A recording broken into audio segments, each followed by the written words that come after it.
ನಮಸ್ಕಾರ. ನೀವು ನೋಡ್ತಾ ಇದ್ರಿ Prajadhwani TV. Justice with Jambur ಕಾರ್ಯಕ್ರಮದ ಮಾಲಿಕೆಯಲ್ಲಿ ಇವತ್ತಿನ ಚರ್ಚೆಯ ವಿಷಯ ಉಪನ್ಯಾಸಕರಿಗೆ ಗೇಟ್ ಪಾಸ್. ನಾನು ನಿಮ್ಮ ರಮೇಶ್ ಹಿರೇಜಂಬೂರು. ಅನುದಾನಿತ ಪದವಿ ಪೂರ್ವ ಕಾಲೇಜು ಉಪನ್ಯಾಸಕರು ಅತಂತ್ರ. ಉಪನ್ಯಾಸಕರನ್ನ ಕೆಲಸದಿಂದ ತೆಗೆದುಹಾಕಲು ಸರ್ಕಾರದ ಆದೇಶ. ರಾಜ್ಯದ 821 ಅನುದಾನಿತ ಕಾಲೇಜು ಆಡಳಿತ ಮಂಡಳಿಗಳಿಗೂ ಸೂಚನೆ. ಮಂಜೂರಾದ ಉಪನ್ಯಾಸಕರ ಹುದ್ದೆಗಳು 10,948. 4,291 ಉಪನ್ಯಾಸಕರ ಹುದ್ದೆ ಖಾಲಿ. ಆದರೂ 379 ಉಪನ್ಯಾಸಕರಿಗೆ ಗೇಟ್ ಪಾಸ್. ಕರ್ನಾಟಕದಲ್ಲಿ ಒಟ್ಟಾರೆಯಾಗಿ ಅನುದಾನಿತ ಕಾಲೇಜುಗಳೇನಿದ್ದಾವೆ, ಸೊ ಇವು 821 ಕಾಲೇಜುಗಳಿದ್ದಾವೆ. ಆದರೆ ಈ ಕಾಲೇಜುಗಳಲ್ಲಿ ಕೆಲಸ ಮಾಡ್ತಾ ಇರುವಂತಹ ಉಪನ್ಯಾಸಕರಿಗೆ ಇತ್ತೀಚೆಗಷ್ಟೇ ಅಂದರೆ 2016ರಿಂದ 2020ರವರೆಗೆ ಬೇರೆ ಬೇರೆ ಕಾರಣಕ್ಕೆ ನಿವೃತ್ತಿಯಾಗಿರುವಂತಹ ಅಥವಾ ಅಲ್ಲಿಂದ ಬೇರೆ ಕಡೆಗೆ ಹೋದಂತಹ ಶಿಕ್ಷಕರು ಅಥವಾ ಏನು ಉಪನ್ಯಾಸಕರಿದ್ದಾರೆ ಆ ಉಪನ್ಯಾಸಕ ಹುದ್ದೆಗಳನ್ನು, ಖಾಲಿ ಇರುವಂತಹ ಹುದ್ದೆಗಳನ್ನು ಭರ್ತಿ ಮಾಡ್ಕೊಳ್ಳಿಕ್ಕೆ ಅಥವಾ ಇವುಗಳನ್ನು ಫುಲ್ಫಿಲ್ ಮಾಡ್ಕೊಳ್ಳಿ ಅಂತ ಹೇಳಿ ಸರ್ಕಾರವೇ ಆದೇಶವನ್ನು ಹೊರಡಿಸಿತ್ತು. ಇನ್ನೇನು ಆ ಹುದ್ದೆಗಳನ್ನು ಫುಲ್ಫಿಲ್ ಮಾಡ್ಕೊಳ್ಳಿಕ್ಕೆ ಕಾಲೇಜುಗಳು ರೆಡಿ ಆಗ್ತಿದ್ದ ಹಾಗೆ, ಅಂದರೆ ಕಾಲೇಜುಗಳ ಆಡಳಿತ ಮಂಡಳಿ ರೆಡಿ ಆಗ್ತಿದ್ದ ಹಾಗೆ ಒಂದು ಶಾಕಿಂಗ್ ನ್ಯೂಸು ಅವರಿಗೆ ಬಂದ್ಬೀಳುತ್ತೆ. ಜೊತೆಗೆ ಆದೇಶ ಕೂಡ ಅದರ ಹಿಂದೆನೇ ಬರುತ್ತೆ. ಎಲ್ಲೆಲ್ಲಿ ಈಗ ಕಾರ್ಯಭಾರ ಇರುವುದೇ ಇರುವಂತಹ ಏನು ಉಪನ್ಯಾಸಕರಿದ್ದಾರೆ ಅವ್ರನ್ನೆಲ್ಲರನ್ನೂ ಕೂಡ ಮನೆಗೆ ಕಳಿಸಿ ಅಥವಾ ಕೆಲಸದಿಂದ ಕಿತ್ತು ಹಾಕಿ ಅನ್ನುವಂಥ ಒಂದು ನೋಟಿಸನ್ನು ಶಾಲಾ ಕಾಲೇಜು ಆಡಳಿತ ಮಂಡಳಿಗಳಿಗೆ ಒಂದು ನೋಟಿಸನ್ನು ಸರ್ಕಾರ ಸರ್ವ್ ಮಾಡುತ್ತೆ. ಏನು ಆ ನೋಟಿಸು ಅಂದರೆ, ಈಗಾಗಲೇ ಕರ್ನಾಟಕದಲ್ಲಿ ನಾನು ಮೊದಲೇ ಹೇಳಿದ ಹಾಗೆ 821 ಅನುದಾನಿತ ಕಾಲೇಜುಗಳಿದ್ದಾವೆ, ಶಾಲಾ ಕಾಲೇಜುಗಳು. ಅದರಲ್ಲಿ ಸರ್ಕಾರದಿಂದ ಮಂಜೂರಾಗಿರುವಂಥ ಒಟ್ಟು ಹುದ್ದೆಗಳು 10,928 ಹುದ್ದೆಗಳು.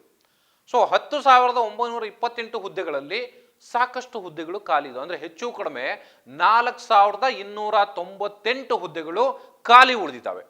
ಸೊ ಈ ಖಾಲಿ ಹುದ್ದೆಗಳನ್ನು ಫುಲ್ಫಿಲ್ ಮಾಡ್ಕೊಳ್ಳಿಕ್ಕೆ ಸರ್ಕಾರವೇ ಇತ್ತೀಚೆಗೆ ಒಂದು ನೋಟಿಫಿಕೇಶನ್ ಹೊರಡಿಸಿ ಆ ಖಾಲಿ ಹುದ್ದೆಗಳನ್ನು ಫುಲ್ ಮಾಡ್ಕೊಳ್ಳಿ ಅನ್ನುವಂಥ ಮಾತುಗಳನ್ನು ಹೇಳೋದ್ರ ಮೂಲಕ ಅಧಿಕೃತವಾಗಿ ಆದೇಶವನ್ನು ಕೂಡ ಕೊಡುತ್ತೆ. ಆದರೆ ಅದಾಗಿ ಕೆಲವೇ ದಿನಗಳಲ್ಲಿ, ಅಂದರೆ 2016ರಿಂದ 2020ರವರೆಗೆ ಖಾಲಿ ಇರ್ತಕ್ಕಂಥ ಹುದ್ದೆಗಳನ್ನು ಭರ್ತಿ ಮಾಡಿಕೊಳ್ಳಿಕ್ಕೆ ಇತ್ತೀಚೆಗಷ್ಟೇ ಹೊರಡಿಸಿರ್ತಕ್ಕಂಥ ಆದೇಶವನ್ನು ಸರ್ಕಾರವೇ ಹಿಂಪಡೆದು ಈಗಾಗಲೇ ಏನು ಕೆಲಸ ಇಲ್ಲದೆ, ಕಾರ್ಯಭಾರ ಇಲ್ಲದೆ ಇರುವಂಥ, ಅಂದರೆ ಎಲ್ಲಿ ಕೆಲಸ ಇಲ್ಲ ಅಥವಾ ಏನು ವಿದ್ಯಾರ್ಥಿಗಳ ಸಂಖ್ಯೆ ಕಡಿಮೆ ಇದೆ ಅಂಥ ಕಡೆಗಳಲ್ಲಿ ಇರ್ತಕ್ಕಂಥ ಉಪನ್ಯಾಸಕರನ್ನ ಕಿತ್ತಾಕಿ ಅವರನ್ನ ಮನೆ ಕಳಿಸಿ ಗೇಟ್ ಪಾಸ್ ಕೊಡಿ ಅವರಿಗೆ ಅನ್ನುವಂಥ ಒಂದು ಹೊಸ ಆದೇಶವನ್ನ ಆಡಳಿತ ಮಂಡಳಿಗಳಿಗೆ ಸರ್ಕಾರ ಬಿಡುಗಡೆ ಮಾಡುತ್ತೆ. ಸೊ ಈ ನೋಟಿಸ್ನ ಹಿನ್ನೆಲೆಯಲ್ಲಿ ಸುಮಾರು 392ಕ್ಕೂ ಹೆಚ್ಚು ಉಪನ್ಯಾಸಕರು ಈಗ ಮನೆಗೆ ಹೋಗುವಂಥ ಅನಿವಾರ್ಯ ಪರಿಸ್ಥಿತಿ ಎದುರಾಗ್ತಾ ಇದೆ. ಸೊ ಇದು ಬಹಳ ದೊಡ್ಡ ಆಘಾತಕಾರಿ ವಿಚಾರ.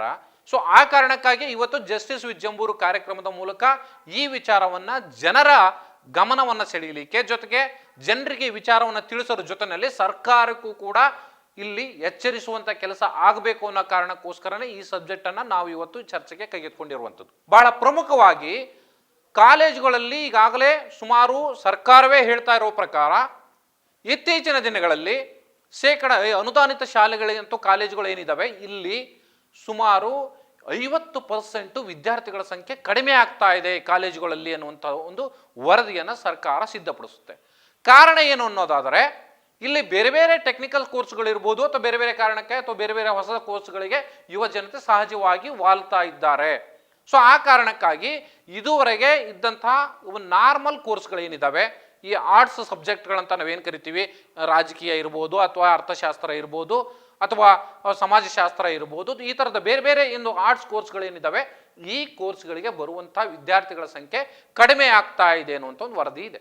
ಸೊ ಆ ಕಾರಣಕ್ಕಾಗಿ ಈ ಅನುದಾನಿತ ಶಾಲೆಗಳಲ್ಲಿ ಅಥವಾ ಕಾಲೇಜುಗಳಲ್ಲಿ ಕೆಲಸ ಮಾಡುತ್ತಾ ಇರುವಂಥ ಉಪನ್ಯಾಸಕರಿಗೆ ಕೆಲಸ ಇಲ್ಲ ಇಲ್ಲಿ ಅನ್ನುವಂಥದ್ದನ್ನು ಈಗಾಗಲೇ ಸರ್ಕಾರ ಪರಿಗಣಿಸ್ತಾ ಇದೆ. ಅಂದ್ರೆ ಅದೊಂದು ನೋಟಿಸ್ ಅನ್ನ ಮಾಡಿದೆ.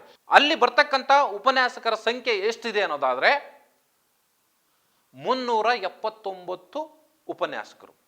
ಹಾಗಾದ್ರೆ ಸರ್ಕಾರ ಈಗ ಹೊರಡಿಸಿರುವಂತಹ ಆದೇಶದ ಪ್ರಕಾರ ಆ 379 ಉಪನ್ಯಾಸಕರು ಈಗ ಕೆಲಸ ಇಲ್ಲದೆ ಮನೇಲಿ ಕೂರಬೇಕಾಗಿದೆ. ಅಂದ್ರೆ ಸರ್ಕಾರವೇ ಈಗ ವಿದ್ಯಾರ್ಥಿಗಳ ಸಂಖ್ಯೆ ಕಡಿಮೆ ಆಯಿತು ಅನ್ನೋ ಕಾರಣಕ್ಕೆ ಅವರನ್ನ ಕೆಲಸದಿಂದನೇ ಕಿತ್ತು ಹಾಕಿಬಿಡಿ ಅನ್ನುವಂಥ ಆದೇಶವನ್ನು ಹೊರಡಿಸಿರುವಂಥದ್ದು ಎಷ್ಟರ ಮಟ್ಟಿಗೆ ಸರಿ ಅನ್ನುವಂಥ ಪ್ರಶ್ನೆ ಈಗ ಉದ್ಭವ ಆಗಿದೆ. ಕಾಲೇಜುಗಳಿಗೆ ವಿದ್ಯಾರ್ಥಿಗಳು ಬರ್ತಾ ಇಲ್ಲ ಅನ್ನೋದಾದ್ರೆ ಅದಕ್ಕೆ ಕಾರಣ ಸರ್ಕಾರವೇ ಹೊರತು ಬೇರೆ ಅಲ್ಲ. ಏನು ಹಳೆಯ ಸಬ್ಜೆಕ್ಟ್ಗಳೇನಿದ್ದಾವೆ ಆ ಸಬ್ಜೆಕ್ಟ್ಗಳಿಗೆ ಪರ್ಯಾಯವಾಗಿ ಅಲ್ಲಿ ಉಪನ್ಯಾಸಕರಿಗೆ ಕೆಲಸ ಇಲ್ಲ ಅನ್ನೋದಾದ್ರೆ ಹಾಗಾದ್ರೆ ಉಪನ್ಯಾಸಕರನ್ನ ಯಾವ ಕಾರಣಕ್ಕೆ ನೀವು ಅಪಾಯಿಂಟ್ಮೆಂಟ್ ಅನ್ನ ಮಾಡ್ಕೊಂಡಿದ್ರಿ? ಅನುದಾನಿತ ಕಾಲೇಜುಗಳಲ್ಲಿ ನೀವು ತೆಗೆದುಕೊಂಡಂತ ಅಥವಾ ಅಪಾಯಿಂಟ್ಮೆಂಟ್ ಮಾಡ್ಕೊಂಡಿರ್ತಕ್ಕಂಥ ಉಪನ್ಯಾಸಕರನ್ನ ಈಗ ಏಕಾಏಕಿ ನೀವು ಮನೆ ಕಳಿಸ್ತೀರಿ ಅನ್ನೋದಾದ್ರೆ ಹಾಗಾದ್ರೆ ಯಾವ ಆಧಾರದ ಮೇಲೆ ಮತ್ತೆ ಯಾವ ಕಾರಣಕ್ಕಾಗಿ ಅವರನ್ನ ಅಪಾಯಿಂಟ್ಮೆಂಟ್ ಮಾಡ್ಕೊಂಡ್ರಿ? ಸೊ ಈ ಪ್ರಶ್ನೆಯನ್ನ ಜನಸಾಮಾನ್ಯರು ಇವತ್ತು ಕೇಳ್ತಾ ಇದ್ದಾರೆ. ಇಡೀ ಈಗ 379 ಏನು ಉಪನ್ಯಾಸಕರಿದ್ದಾರೆ ಆ ಅಷ್ಟು ಕುಟುಂಬಗಳು ಈಗ ಬೀದಿಗೆ ಬೀಳ್ತವೆ. ಸೊ ಆ ತರದ ಒಂದು ಪರಿಸ್ಥಿತಿಯನ್ನ ಸರ್ಕಾರವೇ ಸೃಷ್ಟಿ ಮಾಡ್ತಾ ಇದೆ. ಇದು ಯಾವ ರೀತಿಯ ಸಂದೇಶವನ್ನ ರವಾನೆ ಮಾಡ್ತಾ ಇದೆ ಸಮಾಜಕ್ಕೆ ಅನ್ನುವಂಥ ಪ್ರಶ್ನೆ ಈಗ ಉದ್ಭವ ಆಗಿರುವಂಥದ್ದು. ಖಾಸಗಿ ಕ್ಷೇತ್ರ ಈಗ ಆಫ್ಟರ್ ಕೋವಿಡ್ ಬಂದಂತ ಸಂದರ್ಭದಲ್ಲಿ ಖಾಸಗಿ ಕ್ಷೇತ್ರದಲ್ಲಿ ಸಾಕಷ್ಟು ಏನು IT-BT ಸೆಕ್ಟರ್ಗಳಿರ್ಬೋದು ಅಥವಾ ಬೇರೆ ಬೇರೆ ಕ್ಷೇತ್ರಗಳಲ್ಲಿ ಕೆಲಸ ಮಾಡ್ತಾ ಇರುವಂತಹ ಸಂದರ್ಭದಲ್ಲಿ ಈ ರಿಸೆಷನ್ ಶುರುವಾಯಿತು ಅನ್ನೋ ಕಾರಣಕ್ಕೆ ಸಾಕಷ್ಟು ಸಾವಿರಾರು ಜನ ಇವತ್ತು ಉದ್ಯೋಗವನ್ನು ಕಳ್ಕೊಂಡಿದ್ದಾರೆ. ವರ್ಕ್ ಫ್ರಮ್ ಹೋಮ್ ಅನ್ನೋಂಥ ಕಾನ್ಸೆಪ್ಟ್ ಅನ್ನ ಕ್ರಿಯೇಟ್ ಮಾಡಿ ಸಂಬಳವನ್ನು ಕಡಿತಗೊಳಿಸಲಾಗಿದೆ. ಸೊ ಈ ಥರದ ಒಂದು ಕ್ರಿಟಿಕಲ್ ಮೂಮೆಂಟ್ ಅಲ್ಲಿ ಇರುವಂತಹ ಸಮಾಜ ಇರುವಂತಹ ಸಂದರ್ಭದಲ್ಲಿ ಸರ್ಕಾರವೇ ಈಗ ಉಪನ್ಯಾಸಕರು ಅಲ್ಲ, ಇವರು ಈಗಾಗಲೇ ನೇರವಾಗಿ ಸರ್ಕಾರವೇ ಅಪಾಯಿಂಟ್ಮೆಂಟ್ ಮಾಡ್ಕೊಂಡಿರುವಂಥದ್ದು ಅಥವಾ ಆಡಳಿತ ಮಂಡಳಿಗಳ ಮೂಲಕ ಅಪಾಯಿಂಟ್ಮೆಂಟ್ ಮಾಡಿಕೊಂಡು ಸರ್ಕಾರವೇ ಅವರಿಗೆ ಸಂಬಳವನ್ನು ಕೊಡ್ತಾ ಇರುವಂಥದ್ದು ಅನುದಾನಿತ ಕಾಲೇಜುಗಳಲ್ಲಿ. ಸೊ ಹೀಗಿದ್ದಂಥ ಸಂದರ್ಭದಲ್ಲಿ ಏಕಾಏಕಿ 379 ಉಪನ್ಯಾಸಕರಿಗೆ ಕೆಲಸ ಇಲ್ಲ, ಅವರಿಗೆ ಕಾರ್ಯಭಾರ ಮಾಡಲಿಕ್ಕೆ ಯಾವುದೇ ಅನುಕೂಲಗಳು ಇಲ್ಲ, ಇಲ್ಲಿ ವಿದ್ಯಾರ್ಥಿಗಳ ಸಂಖ್ಯೆ ಕಡಿಮೆ ಆಗಿದೆ, ಸೊ ಹಾಗಾಗಿ ನೀವು ಅವರನ್ನ ಮನೆಗೆ ಕಳಿಸಿ ಅಥವಾ ಅವರನ್ನ ಕೆಲಸದಿಂದ ಕಿತ್ತು ಹಾಕಿ ಅಂತ ಹೇಳಿ ಆಡಳಿತ ಮಂಡಳಿಗಳಿಗೆ ನೀವು ನೋಟಿಸನ್ನು ಕೊಡ್ತೀರಿ ಅಥವಾ ಆದೇಶವನ್ನು ಕೊಡ್ತೀರಿ ಅನ್ನೋದಾದ್ರೆ ಸರ್ಕಾರ ಸಮಾಜಕ್ಕೆ ಯಾವ ಸಂದೇಶವನ್ನು ಕೊಡಲಿಕ್ಕೆ ಹೊರಟಿದೆ? ಈಗಾಗಲೇ ಕರ್ನಾಟಕದಲ್ಲಿ ಈ ಉಚಿತ ಯೋಜನೆಗಳ ಕಾರಣಕ್ಕಾಗಿ ಬೇರೆ ಬೇರೆ ಎಲ್ಲ ಸ್ಕೀಮ್ಗಳಲ್ಲೂ ಕೂಡ ಏನು ಆರ್ಥಿಕ ಕೊರತೆ ಎದ್ದು ಕಾಣಿಸ್ತಾ ಇದೆ ಅನ್ನುವಂಥ ಒಂದು ಈಗಾಗಲೇ ಮಾತುಗಳು ಬಹಳ ದೊಡ್ಡದಾಗಿ ಕೇಳಿ ಬರ್ತಾ ಇದೆ. ಹಾಗಾದ್ರೆ ನೀವು ಉಚಿತ ಈ ಸೌಲಭ್ಯಗಳನ್ನ ಕೊಡ್ತಾ ಇರುವಂಥದ್ದು ಸರ್ಕಾರದ ಮೂಲಭೂತ ಕರ್ತವ್ಯ. ಈಗ ಹಿಂದಿನ ಸರ್ಕಾರಗಳು ಯಾವುದೂ ಕೂಡ ಮಾಡದೇ ಇರುವಂಥ ಕೆಲಸವನ್ನ ನೀವು ಮಾಡಿದ್ದೀರಿ ಅನ್ನೋದಾದ್ರೆ ಅದನ್ನ ಅಪ್ರಿಸಿಯೇಟ್ ಮಾಡೋಣ. ಆದರೆ ನಿಮ್ಮ ಕ್ಯಾಲ್ಕುಲೇಷನ್ ಎಲ್ಲಿ ಮಿಸ್ ಆಗ್ತಾ ಇದೆ? ಸೊ ಈ ಪ್ರಶ್ನೆಯನ್ನು ಇವತ್ತು ಜನರು ಕೇಳ್ತಾ ಇದ್ದಾರೆ. ನೀವು ಈ 5 ಯೋಜನೆಗಳ ಕಾರಣಗಳನ್ನ ಇಟ್ಕೊಂಡು ಬೇರೆ ಬೇರೆ ಕ್ಷೇತ್ರಗಳಲ್ಲಿ ಈಗ ಅಭಿವೃದ್ಧಿಯನ್ನ ಕುಂಠಿತಗೊಳಿಸ್ತಾ ಇದ್ದೀರಿ ಸರ್ಕಾರದಿಂದಾನೇ ಅನ್ನೋದಾದ್ರೆ ಅಥವಾ ಕಾಲೇಜುಗಳಿಗೆ ಈ ವಿದ್ಯಾರ್ಥಿಗಳು ಬರ್ತಾ ಇಲ್ಲ ಅನ್ನೋ ಕಾರಣಕ್ಕಾಗಿ ಉಪನ್ಯಾಸಕರನ್ನ ನೀವು ಮನೆ ಕಳಿಸ್ತೀರಿ, ಕೆಲಸದಿಂದ ಕಿತ್ತಾಕ್ತೀರಿ ಅನ್ನೋದಾದರೆ ಸರ್ಕಾರಿ ಕೆಲಸಗಳು ಅಥವಾ ಅನುದಾನಿತ ಶಾಲಾ ಕಾಲೇಜುಗಳಲ್ಲಿ ಕೆಲಸ ಮಾಡುತ್ತಾ ಇರುವಂಥ ಹುದ್ದೆ ಒಂದು ರೀತಿ ಸೇಫ್ ಅನ್ನೋ ಮನೋಸ್ಥಿತಿ ಏನಿತ್ತೋ ಅದು ಸಂಪೂರ್ಣವಾಗಿ ಈಗ ಬದಲಾಗಿ ಹೋಗುತ್ತೆ. ಕೇವಲ ಇದು ಮಾತ್ರ ಅಲ್ಲ, ಸರ್ಕಾರಿ ಉದ್ಯೋಗಗಳ ಮೇಲೆ ಒಂದು ಭರವಸೆ ಏನಿತ್ತೋ ಆ ಭರವಸೆ ಇವತ್ತು ದೂರ ಆಗುವಂತಹ ವಾತಾವರಣವನ್ನ ಸರ್ಕಾರವೇ ಕ್ರಿಯೇಟ್ ಮಾಡ್ಕೊಳ್ತಾ ಇದೆ. ಹಾಗಾದ್ರೆ ಸರ್ಕಾರಿ ಉದ್ಯೋಗಗಳಿಗೆ ಬರುವಂತವರ ಸಂಖ್ಯೆ ಈ ಥರದ ಒಂದು ಪ್ರಕರಣಗಳಿಂದ ಆಟೋಮೆಟಿಕ್ ಆಗಿ ಕಡಿಮೆ ಆಗ್ತಾ ಹೋಗುತ್ತೆ. ಖಾಸಗಿ ಕ್ಷೇತ್ರಗಳಲ್ಲಿ ಈ ಒಂದು ಕೆಲಸದಿಂದ ಕಿತ್ತಾಕೋದು ಅಥವಾ ಅಲ್ಲಿ ಬೇರೆ ಬೇರೆ ಡೆವಲಪ್ಮೆಂಟ್ ಆಗೋದು ಅಥವಾ ಬೇರೆ ಕಂಪನಿಗೆ ಇವ್ರು ಹೋಗುವಂಥದ್ದು ಅದು ಸಹಜ, ಯಾಕೆಂದ್ರೆ ಅದು ಪ್ರೈವೇಟ್ ಜಾಬ್, ಅದು ಏನು ಯಾವುದು ಕೂಡ ಶಾಶ್ವತ ಅನ್ನುವಂಥ ರೀತಿಯಲ್ಲಿ ಇರಲ್ಲ. ಆದರೆ ಸರ್ಕಾರಿ ಉದ್ಯೋಗಕ್ಕೆ ಬಂದಂಥ ಸಂದರ್ಭದಲ್ಲಿ ಇದು ನಮ್ಮ ಜೀವನೋಪಾಯದ ಒಂದು ದಾರಿ. ಸೊ ಇಲ್ಲಿ ನಾವು ಸೇಫ್ ಆಗಿರ್ತೀವಿ ಅನ್ನುವಂಥ ಒಂದು ಪರಿಕಲ್ಪನೆ ಮೊದಲಿನಿಂದ ಕೂಡ ಬಂದಾಗಿದೆ, ಜೊತೆಗೆ ಅದು ನಿಜ ಕೂಡ. ಸೊ ಆ ಕಾರಣಕ್ಕೋಸ್ಕರನೇ ಸರ್ಕಾರಿ ಉದ್ಯೋಗಕ್ಕಾಗಿ ಪ್ರತಿಯೊಬ್ಬ ಯುವ ಪ್ರತಿಭೆಯು ಕೂಡ ಪ್ರಯತ್ನ ಪಡುವಂಥದ್ದು. ಏನು ಒಂದು ಕಾಲೇಜನ್ನು ಮುಗಿಸಿ ಬಂದ ತಕ್ಷಣ ಕಾಂಪಿಟೇಟಿವ್ ಎಕ್ಸಾಮನ್ನು ತೆಗೆದುಕೊಳ್ಳುವಂಥದ್ದು, ಜೊತೆಗೆ ಆ ಕಾಂಪಿಟೇಟಿವ್ ಎಕ್ಸಾಮ್ಗಳಲ್ಲಿ ಇಲ್ಲದೆ ಹೋದರೂ ಕೂಡ ನೇರವಾಗಿ ನೇರ ನೇಮಕಾತಿ ಆದಂಥ ಸಂದರ್ಭದಲ್ಲೂ ಕೂಡ ಅವರು ಅಲ್ಲಿ ಕಾಂಪೀಟ್ ಮಾಡಿ ತಮ್ಮದ ಪ್ರತಿಭೆಯ ಮೂಲಕ ಅಲ್ಲಿ ಆಯ್ಕೆಯಾಗಿ ಬರುವಂಥದ್ದು. ಸೊ ಹೀಗೆಲ್ಲ ಒಂದು ವ್ಯವಸ್ಥೆಯನ್ನು ನಾವು ಕ್ರಿಯೇಟ್ ಮಾಡ್ಕೊಂಡು ಆದ ಸಂದರ್ಭದಲ್ಲಿ ಇದ್ದಕ್ಕಿದ್ದ ಹಾಗೆ ಈ ರೀತಿಯ ಕೆಲಸದಿಂದ ಕಿತ್ತಾಕುವಂಥ ಪರಿಕಲ್ಪನೆಯನ್ನು ಹೊಸದಾಗಿ ರಾಜ್ಯ ಸರ್ಕಾರ ಇಂಟ್ರೊಡ್ಯೂಸ್ ಮಾಡ್ತಾ ಇದೆ ಅನ್ನೋದಾದರೆ ಹಾಗಾದ್ರೆ ಯಾವ ಉದ್ಯೋಗ, ಸರ್ಕಾರಿ ಉದ್ಯೋಗಗಳು ಪರ್ಮನೆಂಟ್ ಅನ್ನುವಂಥ ಪರಿಕಲ್ಪನೆಯನ್ನ ನೀವು ಕೊಡ್ತೀರಿ? ಸಮಾಜಕ್ಕೆ ನೀವು ಯಾವ ಸಂದೇಶವನ್ನು ಕೊಡ್ಲಿಕ್ಕೆ ಹೊರಟಿದ್ದೀರಿ? ಒಬ್ಬ ಶಿಕ್ಷಕ ಕೇವಲ 12 ಗಂಟೆ ಅಥವಾ 8 ತಾಸು ಕೆಲಸ ಮಾಡಿದ ತಕ್ಷಣನೇ ಅದು ಎನಫ್ ಅನ್ನೋ ಸ್ಥಿತಿನಲ್ಲಿ ಇರೋದಿಲ್ಲ. ನಾವು ಯಾಕೆ ಗುರುಗಳಿಗೆ ಅಥವಾ ಶಿಕ್ಷಕರಿಗೆ ಈ ಸಮಾಜದಲ್ಲಿ ಒಂದು ಪ್ರಾಧಾನ್ಯತೆಯನ್ನು ಕೊಡ್ತೀವಿ ಅಂದ್ರೆ, ಅವರು ಈ ಸಮಾಜದಲ್ಲಿರುವಂತಹ ವಿದ್ಯಾರ್ಥಿಗಳನ್ನ ಒಂದು ಉತ್ತಮ ಮಾನವರನ್ನಾಗಿ ಅಥವಾ ಉತ್ತಮ ಮಾನವ ಸಂಪನ್ಮೂಲವನ್ನಾಗಿ ಅವರನ್ನ ಕ್ರಿಯೇಟ್ ಮಾಡಿ ಈ ಸಮಾಜಕ್ಕೆ ಕೊಡುಗೆಯಾಗಿ ಕೊಡ್ತಾರೆ.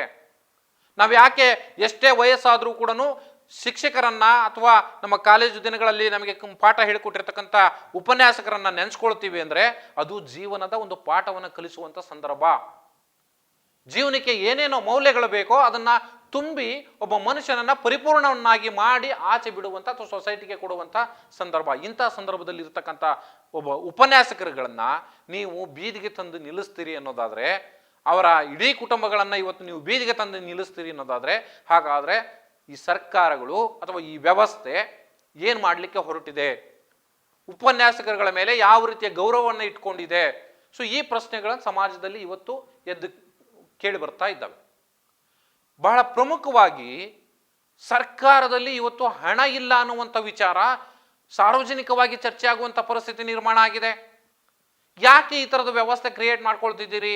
ಆರ್ಥಿಕ ವ್ಯವಸ್ಥೆಯನ್ನ ಒಂದು ನಿಭಾಯಿಸುವ ನಿಟ್ಟಿನಲ್ಲಿ ಸ್ವತಃ ಮುಖ್ಯಮಂತ್ರಿಗಳೇ ಆರ್ಥಿಕ ಇಲಾಖೆಯನ್ನು ಇಟ್ಕೊಂಡಿರೋ ಕಾರಣಕ್ಕಾಗಿ ಮುಖ್ಯಮಂತ್ರಿಗಳಿಗೆ ಈ ರೀತಿಯ ಒಂದು ಆರ್ಥಿಕ ವ್ಯವಸ್ಥೆಯನ್ನು ನಿಭಾಯಿಸುವ ವಿಚಾರದಲ್ಲಿ ಫೇಲ್ಯೂರ್ ಆಗ್ತಿದ್ದಾರಾ? ಅಥವಾ ಶಿಕ್ಷಣ ಇಲಾಖೆಯನ್ನ ವಹಿಸಿಕೊಂಡಿರ್ತಕ್ಕಂಥ ಸಚಿವರುಗಳು ಇದರಲ್ಲಿ ಫೇಲ್ಯೂರ್ ಆಗ್ತಾ ಇದ್ದಾರಾ? ಯಾರು ಎಡವಟ್ಟನ್ನ ಮಾಡ್ತಾ ಇದ್ದಾರೆ ಈ ವಿಚಾರದಲ್ಲಿ ಅನ್ನುವಂಥದ್ದು ಬಹಳ ದೊಡ್ಡ ಪ್ರಶ್ನೆ ಇವತ್ತು. ಈಗಾಗಲೇ ಮಧು ಬಂಗಾರಪ್ಪನವರು ಪ್ರಾಥಮಿಕ ಶಿಕ್ಷಣ ಸಚಿವರಾಗಿ ಅಥವಾ ಶಾಲಾ ಶಿಕ್ಷಣ ಸಚಿವರಾಗಿ ಕೆಲಸ ಮಾಡ್ತಾ ಇರುವಂಥ ಸಂದರ್ಭದಲ್ಲಿ ಇವ್ಯಾವುದನ್ನು ಕೂಡ ಅವರು ಗಮನಿಸೋದಿಲ್ವಾ? ಅಧಿಕಾರಿಗಳ ನಿರ್ಧಾರವೇ ಅಂತಿಮ ಆಗುತ್ತಾ? ಸೊ ಈ ಪ್ರಶ್ನೆಗಳನ್ನ ಜನ ಇವತ್ತು ಕೇಳ್ತಾ ಇರುವಂಥ ಸಂದರ್ಭದಲ್ಲಿ ಅದಕ್ಕೆ ಉತ್ತರ ಕೊಡುವಂಥ ಕೆಲಸವನ್ನ ಹಿರಿಯ ಅಧಿಕಾರಿಗಳು ಅಥವಾ ಶಾಲಾ ಶಿಕ್ಷಣ ಇಲಾಖೆಯ ಹಿರಿಯ ಅಧಿಕಾರಿಗಳಾಗ್ಲಿ ಅಥವಾ ಸಂಬಂಧಪಟ್ಟಂತ ಸಚಿವರಾಗ್ಲಿ ಅಥವಾ ಮುಖ್ಯಮಂತ್ರಿಗಳಾಗ್ಲಿ ಅಥವಾ DCM ಆಗಲಿ ಇದಕ್ಕೆ ಉತ್ತರವನ್ನು ಕೊಡುವಂಥ ಕೆಲಸವನ್ನ ಮಾಡಲೇಬೇಕಾಗುತ್ತೆ. ಸಮಾಜಕ್ಕೆ ನೀವು ಕೆಟ್ಟ ಸಂದೇಶವನ್ನು ರವಾನೆ ಮಾಡ್ತಾ ಇದ್ದೀರಿ. ಇವತ್ತು ನೀವು ಅನುದಾನಿತ ಕಾಲೇಜುಗಳಲ್ಲಿ ಅಲ್ಲೇ ಉಪನ್ಯಾಸಕರಾಗಿ ಅಥವಾ ಶಿಕ್ಷಕರಾಗಿ ಕೆಲಸ ಮಾಡುವಂಥ ಸಂದರ್ಭದಲ್ಲಿ ನೀವು ಅವರನ್ನ ಅದು ಸರ್ಕಾರದ ಒಂದು ಭಾಗ, ಅನುದಾನಿತ ಶಾಲೆಗಳು ಸರ್ಕಾರದ ಒಂದು ಭಾಗ ಅಂತ ಪರಿಗಣಿಸಲಾಗುತ್ತೆ. ಸರ್ಕಾರದಿಂದ ಅವರಿಗೆ ಸಿಗಬೇಕಾದಂಥ ಎಲ್ಲ ಸೌಲಭ್ಯಗಳು ಸಿಕ್ಕಿರುತ್ತವೆ ಆ ಆಡಳಿತ ಮಂಡಳಿಗಳಿಗೆ. ಆದರೆ ಉಪನ್ಯಾಸಕರನ್ನ ಅಲ್ಲಿ ನೀವು ಪಾಠ ಮಾಡಲಿಕ್ಕೆ ಅಂತ ತೆಗೆದುಕೊಂಡಂಥ ಸಂದರ್ಭದಲ್ಲಿ ಅಲ್ಲಿ ನೀವೇ ಹೇಳುವ ಪ್ರಕಾರ ಇತ್ತೀಚಿನ ದಿನಗಳಲ್ಲಿ ಅಂದ್ರೆ ಕಳೆದ ಒಂದು 5-6 ವರ್ಷಗಳ ಈಚೆಗೆ ಆ ಕಾಲೇಜುಗಳಿಗೆ ಬರುವಂತಹ ವಿದ್ಯಾರ್ಥಿಗಳ ಸಂಖ್ಯೆ ಗಣನೀಯವಾಗಿ ಕಡಿಮೆ ಆಗಿದೆ. 50% ವಿದ್ಯಾರ್ಥಿಗಳ ಸಂಖ್ಯೆ ಕಡಿಮೆ ಆಗ್ತಾ ಇದೆ ಅಂತ ಹೇಳ್ತೀರಿ. ಹಾಗಾದ್ರೆ ಹಾಗಿಂತ ಸಂದರ್ಭದಲ್ಲಿ ಈ ಹಿಂದೆ ಇದೇ ಉಪನ್ಯಾಸಕರನ್ನ ಸರ್ಕಾರಿ ಕಾಲೇಜುಗಳಿಗೆ ನೀವು ಉಪನ್ಯಾಸಕರನ್ನಾಗಿ ಅಥವಾ ಅತಿಥಿ ಉಪನ್ಯಾಸಕರನ್ನಾಗಿ ತೆಗೆದುಕೊಳ್ತಾ ಇದ್ರಿ. ಯಾಕೆ ನೀವು ಆ ರೀತಿ ನಿರ್ಧಾರಗಳನ್ನು ಕೈಗೊಂಡಂತ ಸಂದರ್ಭದಲ್ಲಿ ಯಾಕೆ ಇದು ಗೊತ್ತಾಗ್ಲಿಲ್ವಾ? ಹಾಗಾದ್ರೆ ಅವರನ್ನ ಅತಿಥಿ ಉಪನ್ಯಾಸಕರನ್ನಾಗಿ ಸರ್ಕಾರಿ ಕಾಲೇಜುಗಳಿಗೂ ಬಳಸ್ಕೊಂಡಿದ್ದೀರಿ, ಜೊತೆಗೆ ಈ ಅನುದಾನಿತ ಕಾಲೇಜುಗಳಲ್ಲಿ ಕೆಲಸ ಮಾಡುವಂಥ ಸಂದರ್ಭದಲ್ಲಿ ಅಲ್ಲೂ ಕೂಡ ಕೆಲಸಗಳನ್ನು ಮಾಡಿಸ್ಕೊಂಡಿದ್ದೀರಿ. ಆದರೆ ಈಗ ಇಲ್ಲಿ ಸರ್ಕಾರಿ ಕಾಲೇಜುಗಳಲ್ಲಿ ಉಪನ್ಯಾಸಕರು ಇಲ್ಲ ಅನ್ನುವಂಥದ್ದು ನಿಮಗೂ ಚೆನ್ನಾಗಿ ಗೊತ್ತು. ಅಲ್ಲೂ ಕೂಡ ಉಪನ್ಯಾಸಕರ ಕೊರತೆ ಇದೆ. ರಾಜ್ಯದಲ್ಲಿ ಈಗಾಗಲೇ 10,000ಕ್ಕೂ ಹೆಚ್ಚು ಅಂದ್ರೆ 10,998 ಹುದ್ದೆಗಳು ಏನಿದ್ದಾವೆ ಮಂಜೂರಾಗಿರುವಂಥ ಹುದ್ದೆಗಳಲ್ಲಿ ಈಗ ಅಲ್ಲಿ ಖಾಲಿ ಇರ್ತಕ್ಕಂಥದ್ದು 4,000ಕ್ಕೂ ಹೆಚ್ಚು. 4,000ಕ್ಕೂ ಹೆಚ್ಚು ಹುದ್ದೆಗಳು ಖಾಲಿ ಇದ್ರೂ ಕೂಡ ಉಪನ್ಯಾಸಕ ಹುದ್ದೆಗಳು ಅವುಗಳನ್ನ ಫುಲ್ಫಿಲ್ ಮಾಡಿಕೊಡ್ಲಿಕ್ಕೆ ನಿಮ್ಮಿಂದ ಸಾಧ್ಯ ಆಗ್ತಾ ಇಲ್ಲ. ನಾವು ಹಿಂದೆ ಕೂಡ ಒಂದು ಇದೇ ರೀತಿಯ ಒಂದು ಕಾರ್ಯಕ್ರಮವನ್ನು ಜಸ್ಟಿಸ್ ವಿತ್ ಜಂಬೂರು ಕಾರ್ಯಕ್ರಮದಲ್ಲಿನೇ ಇಡೀ ರಾಜ್ಯದಲ್ಲಿ ಸುಮಾರು 22 ಲಕ್ಷ ಖಾಲಿ ಹುದ್ದೆಗಳಿದ್ದಾವೆ ಅನ್ನುವಂಥದ್ದನ್ನು ನಾವು ವರದಿ ಮಾಡಿದ್ವಿ, ಜನರ ಮುಂದೆ ತೆರೆದಿಟ್ಟಿದ್ವಿ. ಸರ್ಕಾರ ಮರೆಮಾಚ್ತಾ ಇರುವಂತಹ ವಿಚಾರಗಳನ್ನ ನಾವು ಜಸ್ಟಿಸ್ ವಿತ್ ಜಂಬೂರು ಕಾರ್ಯಕ್ರಮದ ಮೂಲಕ ಜನರ ಮುಂದೆ ಇಡೋದ್ರ ಜೊತೆಯಲ್ಲಿ ಜನಸಾಮಾನ್ಯರಿಗೆ ನ್ಯಾಯ ಕೊಡಿಸುವಂತಹ ಕೆಲಸವನ್ನು ಕೂಡ ನಾವು ಮಾಡ್ತಾ ಇದ್ದೀವಿ. ಸೊ ಆ ಕಾರಣಕ್ಕಾಗಿ ಇವತ್ತು ಶಿಕ್ಷಣ ಇಲಾಖೆಯಲ್ಲಿ ಆಗ್ತಾ ಇರುವಂತಹ ಈ ಒಂದು ಕರ್ಮಕಾಂಡವನ್ನ ಅಥವಾ ಏನೋ ಇದ್ದಕ್ಕಿದ್ದ ಹಾಗೆ ಉಪನ್ಯಾಸಕರನ್ನ ಬೀದಿಗೆ ತಂದು ಬಿಡುವಂತ ಅಥವಾ ಇಡೀ ಅವರ ಕುಟುಂಬಗಳನ್ನ ಬೀದಿಗೆ ತಂದು ನಿಲ್ಲಿಸುವಂತ ಕೆಲಸವನ್ನ ನಾವು ಖಂಡಿಸುವುದರ ಜೊತೆಯಲ್ಲಿ ಅವರಿಗೆ ನ್ಯಾಯ ಕೊಡಿಸಬೇಕು ಅನ್ನೋ ಕಾರಣಕ್ಕೋಸ್ಕರನೇ ಈ ವಿಚಾರವನ್ನು ಇವತ್ತು ಚರ್ಚೆಗೆ ಕೈಗೆತ್ತಿಕೊಂಡಿರುವಂಥದ್ದು. ನೀವು 22 ಲಕ್ಷ ಕುಟುಂಬಗಳು ಇವತ್ತು ಬೀದಿಗೆ ಬರುವಂತ ಸಾಧ್ಯತೆ ಇದೆ. ಯಾಕೆಂದ್ರೆ 22 ಲಕ್ಷ ಏನು ಉದ್ಯೋಗಗಳು ಇವತ್ತು ಖಾಲಿ ಇದ್ರೂ ಕೂಡ ಅವರಿಗೆ ಉದ್ಯೋಗಗಳನ್ನು ಕೊಡಲಿಕ್ಕೆ ಸಾಧ್ಯ ಆಗ್ತಾ ಇಲ್ಲ. ಸರ್ಕಾರ ಉದ್ಯೋಗವನ್ನು ತೆಗೆದುಕೊಳ್ಳಲಿಕ್ಕೆ ಸಿದ್ಧ ಆಗ್ತಾ ಇಲ್ಲ. ಎಲ್ಲೋ ಅಲ್ಲೊಂದು ಇಲ್ಲೊಂದು ಕೇವಲ ನೆಪ ಮಾತ್ರಕ್ಕೆ ಸರ್ಕಾರದಲ್ಲಿ ಹಣ ಇಲ್ಲ ಅಥವಾ ಬೇರೆ ಏನೇನೋ ಕಾರಣಗಳನ್ನು ಒಡ್ಕೊಂಡು ನೀವು ಬ್ಯಾಕ್ಲಾಗ್ ಹುದ್ದೆಗಳನ್ನು ಕೂಡ ಫುಲ್ಫಿಲ್ ಮಾಡ್ಕೊಂಡಿಲ್ಲ. ಜೊತೆಗೆ ಓವರಾಲ್ ಆಗಿ 22 ಲಕ್ಷ ಹುದ್ದೆಗಳು ಖಾಲಿ ಇದ್ದಾವೆ ಅನ್ನುವಂಥದ್ದು ಸರ್ಕಾರವೇ ಹೇಳ್ತಾ ಇದೆ ಇವತ್ತು. ಆದರೆ ಆ ದಾಖಲೆಗಳನ್ನು ಮುಚ್ಚಿಡುವಂಥ ಕೆಲಸವನ್ನು ಮಾಡ್ತಾ ಇದೆ. ಜೊತೆಯಲ್ಲಿ ಈ ಥರದ ಒಂದು ಪರಿಪಾಠ ಬೇರೆ. ಹಾಲಿ ಕೆಲಸ ಮಾಡ್ತಾ ಇರುವಂತಹ ಉಪನ್ಯಾಸಕರನ್ನ ನೀವು ಈ ಹಿಂದೆ ಅತಿಥಿ ಉಪನ್ಯಾಸಕರನ್ನಾಗಿ ಬಳಸ್ಕೊಂಡ್ರಿ. ಜೊತೆಗೆ ಆ ಅನುದಾನಿತ ಕಾಲೇಜುಗಳಲ್ಲೂ ಕೂಡ ಕೆಲಸ ಮಾಡಲಿಕ್ಕೆ ಬಿಟ್ರಿ. ಆದರೆ ಈಗ ಇದ್ದಕ್ಕಿದ್ದ ಹಾಗೆ 50% ವಿದ್ಯಾರ್ಥಿಗಳ ಸಂಖ್ಯೆ ಕಡಿತ ಆಗಿದೆ. ಎಲ್ಲೆಲ್ಲಿ ಈ ರೀತಿಯ ಒಂದು ವಿದ್ಯಾರ್ಥಿಗಳ ಸಂಖ್ಯೆ ಕಡಿಮೆ ಆಗಿದೆಯೋ ಅಲ್ಲಿ ನೀವು ಆ ಉಪನ್ಯಾಸಕರನ್ನ ಕಿತ್ತು ಹಾಕಿ ಅವ್ರನ್ನ ಮನೆ ಕಳಿಸಿ ಅನ್ನುವಂಥ ಆದೇಶವನ್ನು ಹೊರಡಿಸ್ತೀರಿ. ಇದು ಯಾವ ರೀತಿಯ ಪರಿಣಾಮ ಬೀಳುತ್ತೆ ಆ ಉಪನ್ಯಾಸಕರ ಮೇಲೆ ಅಥವಾ ಅವರ ಉಪನ್ಯಾಸಕರ ಕುಟುಂಬಗಳ ಮೇಲೆ? ಸೊ ಈ ರೀತಿಯ ವಾತಾವರಣ ಕ್ರಿಯೇಟ್ ಆದಂಥ ಸಂದರ್ಭದಲ್ಲಿ ಅವು ಮುಂದಿನ ದಿನಗಳಲ್ಲಿ ಇಂತಹ ಉಪನ್ಯಾಸಕರು ಮಕ್ಕಳಿಗೆ ಯಾವ ರೀತಿಯ ಪಾಠವನ್ನು ಮಾಡಬಹುದು ಅನ್ನುವಂಥ ಪರಿಕಲ್ಪನೆ ಕೂಡ ಅಥವಾ ಅವರಿಗೆ ಯಾವ ರೀತಿಯ ಮಾರ್ಗದರ್ಶನವನ್ನು ನೀಡಿ ಸಮಾಜಕ್ಕೆ ಬಿಡಬಹುದು ಅವರು ವಿದ್ಯಾರ್ಥಿಗಳನ್ನ ಅನ್ನುವಂಥ ಪರಿಕಲ್ಪನೆಯೂ ಕೂಡ ನಿಮಗಿಲ್ಲದೇನೆ ಏಕಾಏಕಿ ಈ ರೀತಿಯ ನಿರ್ಧಾರಗಳನ್ನು ಕೈಗೊಳ್ಳುವಂಥದ್ದು ಎಷ್ಟರ ಮಟ್ಟಿಗೆ ಸರಿ? ಈಗಾಗಲೇ ಸಾಕಷ್ಟು ಸರ್ಕಾರದ ವಿರುದ್ಧ ಸಾಕಷ್ಟು ಆಕ್ರೋಶ ಕೇಳಿ ಬರ್ತಾ ಇದೆ. ಇದ್ದಕ್ಕಿದ್ದ ಹಾಗೆ ಈ ಉಪನ್ಯಾಸಕರುಗಳನ್ನ ನೀವು ಬೇಕಾದ ರೀತಿಯಲ್ಲಿ ಕೆಲಸಕ್ಕೆ ಬಳಸ್ಕೊಂಡು ಈಗ ಬೀದಿಗೆ ತಂದು ನಿಲ್ಲಿಸ್ತಾ ಇದ್ದೀರಿ, ನಮ್ಮನ್ನ ಅನಾಥರನ್ನಾಗಿ ಮಾಡ್ತಾ ಇದ್ದೀರಿ, ನಮ್ಮ ಕುಟುಂಬಗಳು ಇವತ್ತು ಬೀದಿಗೆ ಬೀಳುವಂಥ ಸ್ಥಿತಿ ನಿರ್ಮಾಣ ಆಗಿದೆ, ನಾವು ಎಲ್ಲಿ ಹೋಗಿ ನ್ಯಾಯ ಕೇಳಬೇಕು ಅನ್ನುವಂಥ ಒಂದು ಕೊರಗನ್ನ ಈ ಉಪನ್ಯಾಸಕರು ವ್ಯಕ್ತಪಡಿಸ್ತಾ ಇದ್ದಾರೆ. ಸೊ ಹೀಗಿರುವಂಥ ಸಂದರ್ಭದಲ್ಲಿ ಸರ್ಕಾರಗಳು ಯೋಚನೆ ಮಾಡಬೇಕು. ಕೆಲಸಕ್ಕೆ ನೀವು ಇರುವಂಥ ಖಾಲಿ ಹುದ್ದೆಗಳನ್ನು ಕೂಡ ಒಂದು ಕಡೆಗೆ ಫುಲ್ಫಿಲ್ ಮಾಡಿಕೊಡ್ಲಿಕ್ಕೆ ಸಿದ್ಧರಿಲ್ಲ. ಬೇರೆ ಬೇರೆ ಇಲಾಖೆಗಳಲ್ಲಿ ಸುಮಾರು 43 ಇಲಾಖೆಗಳಲ್ಲೂ ಕೂಡ ಇವತ್ತು ಖಾಲಿ ಹುದ್ದೆಗಳು ಹಾಗೆ ಬಿದ್ದಿದ್ದಾವೆ. ನಾವೀಗಾಗಲೇ ಪ್ರಜಾಧ್ವನಿ ಹೇಳಿರುವ ಹಾಗೆ 22 ಲಕ್ಷ ಉದ್ಯೋಗಗಳು ಖಾಲಿ ಇದ್ದಾವೆ. ಸೊ ಈ ಹುದ್ದೆಗಳು ಖಾಲಿ ಇರುವಂಥದ್ದು ಒಂದು ಭಾಗ, ಜೊತೆಗೆ ಬ್ಯಾಕ್ಲಾಗ್ ಹುದ್ದೆಗಳು ಕೂಡ ಹಾಗೆ ಉಳ್ಕೊಂಡಿದ್ದಾವೆ. ಅಲ್ಲೂ ಕೂಡ ನೀವು ಪ್ರಮೋಷನ್ ಕೊಡುವ ವಿಚಾರದಲ್ಲೂ ಅನ್ಯಾಯವನ್ನು ಮಾಡ್ತಾ ಇದ್ದೀರಿ. ಅಲ್ಲಿ ಜಾತಿ ತಾರತಮ್ಯಗಳು ಬೇರೆ ಇದ್ದಾವೆ. ಇವುಗಳ ಜೊತೆಯಲ್ಲಿ ಇರುವಂಥ ಹುದ್ದೆಗಳಲ್ಲಿರುವಂಥ ಈಗ ಉಪನ್ಯಾಸಕರನ್ನು ಕೂಡ ನೀವು ಕತ್ತರಿ ಹಾಕಿ ಅಥವಾ ಅವ್ರನ್ನ ಕೆಲಸ ಇಲ್ಲ ಅಂತೇಳಿ ಮನೆ ಕಳಿಸ್ತೀರಿ ಅನ್ನೋದಾದ್ರೆ ಮುಂದಿನ ದಿನಗಳಲ್ಲಿ ಬೇರೆ ಬೇರೆ ಯಾವ್ಯಾವ ಇಲಾಖೆಗೆ ನೀವು ಈ ರೀತಿ ಕೈ ಹಾಕ್ತಾ ಇದ್ದೀರಿ ಅಂತ ಅನುಮಾನಗಳು ಕಾಡ್ತಾ ಇದ್ದಾವೆ. ಸೊ ಈ ಅನುಮಾನಗಳಿಗೆ ಸರ್ಕಾರದ ನಡೆಯೇ ಕಾರಣ ಆಗ್ತಾ ಇರುವಂಥದ್ದು ಇವತ್ತು. ಬೇರೆ ಯಾರು ಕೂಡ ಸುಖ ಸುಮ್ಮನೆ ಆರೋಪಗಳನ್ನು ಮಾಡ್ತಾ ಇಲ್ಲ. ಅನಗತ್ಯವಾಗಿ ನೀವು ಈ ರೀತಿಯ ಒಂದು ಕೆಟ್ಟ ನಿರ್ಧಾರಗಳನ್ನು ತೆಗೆದುಕೊಂಡಂಥ ಸಂದರ್ಭದಲ್ಲಿ ಸಹಜವಾಗಿ ಸರ್ಕಾರ ಸರಿಯಾಗಿ ನಡೀತಿದೆಯಾ ಇಲ್ವಾ ಅಥವಾ ಆಡಳಿತ ಯಂತ್ರ ಎಲ್ಲೋ ಒಂದು ಕಡೆಗೆ ಕುಸಿದು ಬೀಳ್ತಾ ಇದೆಯಾ ಅನ್ನುವಂಥ ಅನುಮಾನಗಳು ಕಾಡ್ತಾ ಇರ್ತವೆ. ಜನ ಈ ವಿಚಾರದಲ್ಲಿ ಅನಿವಾರ್ಯವಾಗಿ ಸರ್ಕಾರದ ವಿರುದ್ಧ ಮಾತನಾಡಲೇಬೇಕಾಗುತ್ತೆ. ನೀವೇನೆಲ್ಲ ಉಚಿತವಾದಂಥ ಯೋಜನೆಗಳನ್ನು ಕೊಟ್ಟರೂ ಕೂಡ ಜನ ಸರ್ಕಾರಗಳಿಗೆ ಕ್ಯಾಕರಿಸಿ ಉಗಿಯುವಂಥ ಅನಿವಾರ್ಯತೆಯನ್ನ ನೀವೇ ಸೃಷ್ಟಿ ಮಾಡ್ಕೊಳ್ತಾ ಇದ್ದೀರಿ. ಸೊ ಹಾಗಾಗಿ ಇಂತಹ ವಿಚಾರಗಳನ್ನ ಕೈಗೆತ್ಕೊಂಡಂಥ ಸಂದರ್ಭದಲ್ಲಿ 100 ಬಾರಿ ಯೋಚನೆ ಮಾಡಬೇಕಾಗುತ್ತೆ. ಒಬ್ಬ ವ್ಯಕ್ತಿಯನ್ನ ನೀವು ಮುನ್ನೆಲೆಗೆ ತಂದು ಅನಂತರ ಅವನನ್ನ ಹಿಂದಕ್ಕೆ ತಳ್ಳಿದ್ರೆ ಅದು ಬಹಳ ದೊಡ್ಡ ಪರಿಣಾಮವನ್ನ ಬೀರುತ್ತೆ. ನೀವು ಕೆಲಸಕ್ಕೆ ತೆಗೆದುಕೊಳ್ಳದೆ ಇದ್ರೂ ಪರವಾಗಿರಲ್ಲ, ಅವನು ಏನೋ ಬೇರೆ ಯಾವುದೋ ಒಂದು ಉದ್ಯೋಗಗಳು ಅಥವಾ ಬೇರೆ ಬೇರೆ ಸೆಕ್ಟರ್ನಲ್ಲಿ ಕೆಲಸ ಮಾಡ್ಲಿಕ್ಕೆ ಅಣಿ ಆಗ್ತಾನೆ, ಹೊಟ್ಟೆ ಪಾಡು ಏನಾದರೂ ಒಂದು ಮಾಡಲೇಬೇಕಾಗುತ್ತೆ. ಯುವಜನತೆ ಯಾರೂ ಕೂಡ ಸುಮ್ಮನೆ ಕೂರೋದಿಲ್ಲ. ಇವತ್ತು ನಿರುದ್ಯೋಗ ಸಮಸ್ಯೆ ಅನ್ನುವಂಥದ್ದು ಬಹಳ ವ್ಯಾಪಕವಾಗಿ ಪೆಡಂಭೂತವಾಗಿ ಕಾಡ್ತಾ ಇದೆ. ನೀವು ಏನೆಲ್ಲ ಯುವ ನಿಧಿಯ ರೀತಿಯಲ್ಲಿ ನೀವು ಹಣವನ್ನು ಕೊಡ್ಬೋದು ಅಥವಾ ಬೇರೆ ಬೇರೆ ರೀತಿಯಲ್ಲಿ ನೀವು ಹಣವನ್ನು ಕೊಡುವ ಆಮಿಷಗಳನ್ನು ಒಡ್ಡಬಹುದು ಅಥವಾ ಸರ್ಕಾರದ ಮೂಲಭೂತ ಸೌಲಭ್ಯಗಳನ್ನು ಕೊಡುವಂಥ ವಿಚಾರದಲ್ಲಿ ಉಚಿತವಾಗಿ ನೀವು ಕೊಟ್ಟಿರಬಹುದು. ಆದರೂ ಕೂಡ ಉದ್ಯೋಗ ಅನ್ನುವಂಥದ್ದು ಪ್ರತಿಯೊಬ್ಬ ಮನುಷ್ಯನಿಗೂ ಇವತ್ತು ಅದು ಹೆಣ್ಣಿರಲಿ ಗಂಡಿರಲಿ ಅನಿವಾರ್ಯ ಆಗಿಬಿಡುತ್ತೆ. ಸೊ ಇವತ್ತಿನ ಪರಿಸ್ಥಿತಿ ಆಗಿದೆ, ವಾತಾವರಣ ಆ ರೀತಿ ಕ್ರಿಯೇಟ್ ಆಗ್ತಾ ಇದೆ. ನೀವು ಪ್ರತಿಯೊಂದು ಕೂಡ ಇವತ್ತು ದಿನೇ ದಿನೇ ದರವನ್ನು ಹೆಚ್ಚು ಮಾಡ್ಕೊಳ್ತಾ ಹೋಗ್ತಾ ಇರುವಂಥ ಸಂದರ್ಭದಲ್ಲಿ ಇರುವಂಥ ಉದ್ಯೋಗವನ್ನು ಕಿತ್ತು ಬಿಸಾಕಿದ್ರೆ ಹೇಗೆ ಅವರು ಬದುಕನ್ನು ನಡೆಸಲಿಕ್ಕೆ ಸಾಧ್ಯ ಆಗುತ್ತೆ ಅನ್ನುವಂಥ ಪ್ರಶ್ನೆಯನ್ನ ನಿಮಗೆ ನೀವೇ ಜನಪ್ರತಿನಿಧಿಗಳಾದಂಥವರು ಕೇಳ್ಕೊಳ್ಬೇಕಾಗುತ್ತೆ. ಸೊ ಹೀಗಿರುವಂಥ ಸಂದರ್ಭದಲ್ಲಿ ಸಹಜವಾಗಿ ಈ ಉಪನ್ಯಾಸಕರು ಸರ್ಕಾರದ ವಿರುದ್ಧ ಆಕ್ರೋಶವನ್ನು ಹೊರಹಾಕ್ತಿದ್ದಾರೆ. ಇವತ್ತು ಅವರ ಕುಟುಂಬಗಳು ಹಿಡಿ ಶಾಪವನ್ನು ಹಾಕ್ತಿದ್ದಾವೆ. ಸೊ ಇಂಥ ಸಂದರ್ಭದಲ್ಲಿ ನಿಮ್ಮ ಸರ್ಕಾರಗಳಲ್ಲಿ ಅಲ್ಲಿರ್ತಕ್ಕಂಥ ಉಪನ್ಯಾಸಕರು ನಿಮಗೆ ಅಲ್ಲಿ ಕೆಲಸ ಇಲ್ಲ ಅನ್ನುವಂಥದ್ದು ಕನ್ಫರ್ಮ್ ಆದರೆ ಅವ್ರನ್ನ ಬೇರೆ ಕಡೆನಾದರೂ ಡೈವರ್ಟ್ ಮಾಡುವಂಥ ಕೆಲಸವನ್ನು ಮಾಡಿ, ಎಲ್ಲಿ ವಿದ್ಯಾರ್ಥಿಗಳಿದ್ದಾರೋ ಅಲ್ಲಿಗೆ ಅವರಿಗೆ ಕೆಲಸ ಕಳಿಸಿ. ಇಲ್ಲ ಈ ರೀತಿಯ ಪರಿಸ್ಥಿತಿ ಇದೆ, ಸೊ ಹಾಗಾಗಿ ನಾವು ಈ ರೀತಿಯ ಅನಿವಾರ್ಯ ನಿರ್ಧಾರಗಳನ್ನು ಕೈಗೊಳ್ತಾ ಇದ್ದೀವಿ ಅಂತ ಅವ್ರನ್ನ ಕೂರಿಸ್ಕೊಂಡು ಒಂದು ಕನಿಷ್ಠ ಮಾತನಾಡಿಸುವಂಥ ಕೆಲಸವನ್ನಾದರೂ ಮಾಡಿ.